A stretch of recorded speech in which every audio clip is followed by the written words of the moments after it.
Sea floor spreading. Reflect. Studying the ocean floor. Advances in ocean exploration technology in the 1940s and 1950s led to new information about the ocean floor. Scientists began to realize that the crust beneath the ocean is not as old as the crust beneath the continents. They also learned that the ocean floor is not flat and barren. Instead, it contains many topographic features. In fact, one of the largest mountain ranges in the world is at the bottom of the ocean. This mountain range, the mid-ocean ridge, shown in the dark blue, is made up of two parallel mountain chains separated by the Central Valley. It is nearly 65,000 kilometers long and an average of 450 meters tall. This map shows the different parts of the mid-ocean ridge system. So this is about approximately 45,000 miles long. Scientists have discovered other information about the ocean floor as well. Sediments at the bottom of the ocean have been building up for a maximum of only 300 million years. If the ocean floor had not changed throughout Earth's history, these sediments would be about 4 billion years old. Similarly, the oldest fossils on the ocean floor are about 180 million years old. Marine fossils buried in the Earth's continents are thought to be much older. Scientists realize that some process must be destroying older sediments and fossils on the ocean floor.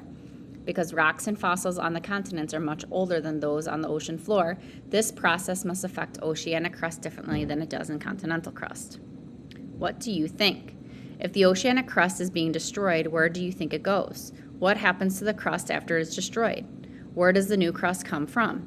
A Navy geologist found the answers to the questions. So you'll see in this image, you have the continents, oceanic crust, see that it's subducting, upper mantle, and then we have magma. Scientists in the spotlight, Harry Hess and seafloor spreading. Harry Hess was a geologist who served in the U.S. Navy during World War II.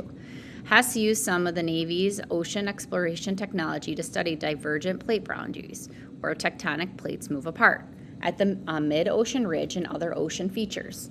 In the 1950s and early 1960s, Harry Hess used his research of the ocean floor to develop a hypothesis of the seafloor spreading. So in this image, you'll see seafloor spreading happens as molten rock from the Earth's mantle forces its way through divergent plate openings in the oceanic crust. This pushes apart the ocean floor and causes Earth's crust to move. Seafloor spreading creates new ocean floor. So here's another image showing, so we have the magma, and then it's moving out. Seafloor spreading is a phenomenon by which magma from the Earth's mantle, the layer beneath the crust, wells up at the mid-ocean ridge, pushing the ocean floor apart, which is called rifting. When the magma reaches the surface of the ocean crust, it cools and solidifies into igneous rock. This makes new oceanic crust in the center of the mid-ocean ridge. Old crust sinks at the trenches.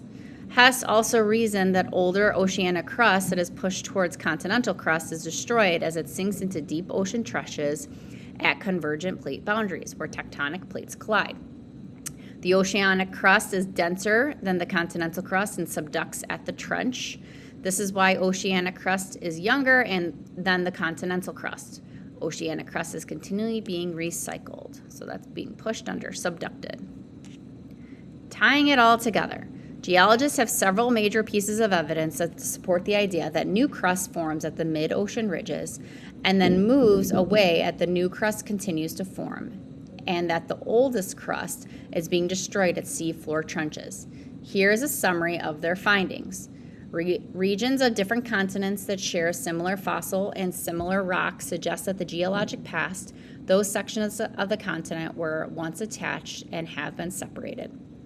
The shapes of the continents and the edges of the continental shelves, the ocean floor next to the coastlines, which roughly fit together like pieces in a jigsaw puzzle, suggest that those land masses were once joined and have since separated. There is a distribution of seafloor structures, for example, volcanic ridges at the centers of the ocean, where magma breaks through, and trenches at the end of the continents where old crust goes under the continental crust to melt and be recycled. There are patterns of ages of rocks of the seafloor, the youngest ages at the ridge, the oldest ages at the trenches. Images of underwater molten magma erupting at the mid-ocean ridge are shown below.